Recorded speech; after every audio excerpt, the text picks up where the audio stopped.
Halo semuanya, selamat datang di channel YouTube Seputar Laut yang akan memberikan informasi, sharing, dan edukasi seputar dunia laut. Di video kali ini, kita akan membahas tentang arus laut.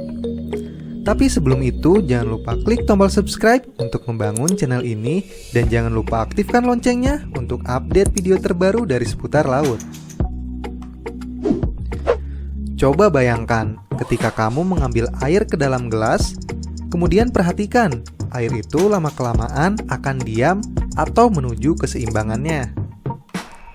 Nah, arus laut adalah suatu pergerakan massa air secara vertikal dan juga horizontal dari suatu tempat menuju ke tempat lain menuju keseimbangannya, atau juga bisa dikatakan sebagai gerakan air yang sangat luas yang terjadi pada seluruh lautan di dunia.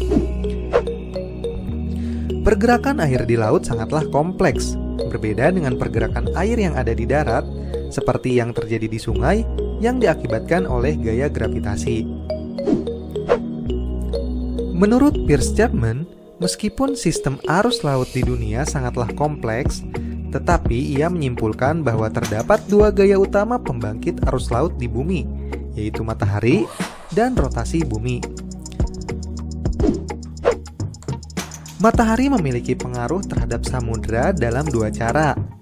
Pertama, matahari memanaskan atmosfer, menciptakan angin, dan menggerakkan permukaan laut melalui gesekan, sehingga menyebabkan arus laut. Angin ini cenderung mendorong permukaan air sepanjang arah hembusan angin di atasnya. Meskipun angin cukup kuat, mempengaruhi lapisan permukaan, pengaruhnya hanya kurang dari 100 meter atau 320 feet kedalaman.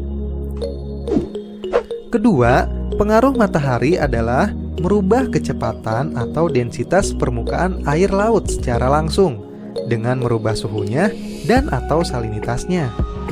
Matahari memiliki peran mengubah air menjadi dingin atau menjadi lebih asin melalui proses evaporasi. Maka, air laut akan menjadi lebih rapat. Hal ini akan menghasilkan kolom air menjadi tidak stabil, mengakibatkan pergerakan air laut. Hal ini juga dikenal dengan sirkulasi termohalin. Gaya utama yang kedua yaitu gaya Coriolis. Dan apa itu gaya Coriolis? Gaya Coriolis adalah gaya yang diakibatkan oleh rotasi bumi. Seperti yang kita ketahui, bahwa bumi kita berputar sangatlah cepat pada porosnya, sehingga menyebabkan adanya gaya Coriolis. Gaya ini menyebabkan air dibelokkan menuju kanan pada belahan bumi sebelah utara dan menuju kiri pada belahan bumi bagian selatan.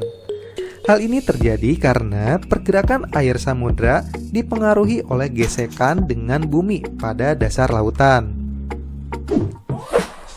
Ada banyak sekali jenis-jenis arus yang ada di laut. Berdasarkan pendapat Gross, klasifikasi arus berdasarkan gaya yang ditimbulkan dapat dibagi menjadi 4 golongan, yaitu yang pertama adalah arus Ekman, yaitu arus yang disebabkan oleh gesekan angin dan bergerak membentuk spiral di laut dalam. Yang kedua adalah arus pasang surut, yaitu arus yang disebabkan oleh adanya gaya pembangkit pasang surut yang umumnya diakibatkan oleh benda-benda langit seperti bulan, bumi, dan matahari. Arus termohalin, yaitu arus yang disebabkan oleh gradien, kemiringan, atau perbedaan densitas air laut. Dan yang keempat adalah arus geostrofik, yaitu arus yang disebabkan karena terjadinya kesetimbangan antara gaya gradien tekanan mendatar dengan gaya Coriolis pada dua gradien densitas yang berbeda. Berdasarkan dengan tingkat kedalamannya, arus dibagi menjadi dua macam, yaitu arus permukaan. Arus permukaan ialah terjadi di beberapa ratus meter dari suatu permukaan. Bergeraknya ialah dengan arah horizontal, serta juga dipengaruhi oleh pola sebaran angin. Yang kedua adalah arus dalam. Arus dalam ialah terjadi jauh pada dasar kolom perairan. Arah pergerakannya itu tidak dipengaruhi oleh adanya pola sebaran angin serta juga membawa massa air dari daerah kutub ke daerah yang ekuator. Manfaat arus. Arus laut mempunyai manfaat bagi kehidupan manusia, antara lain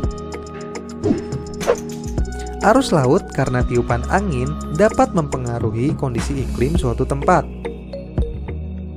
Yang kedua, pertemuan arus panas dan arus dingin merupakan daerah yang kaya ikan. Hal ini disebabkan karena di daerah itu kaya akan plankton. Dan yang ketiga, arus laut dapat menyebabkan berbagai macam jenis hewan dan tumbuhan ke berbagai belahan dunia. Dan itulah penjelasan mengenai arus laut dari channel YouTube seputar laut. Jika ada pertanyaan yang ingin ditanyakan atau untuk saling sharing informasi, silahkan komen di kolom komentar. Terima kasih sudah menyimak videonya dan sampai jumpa di video berikutnya.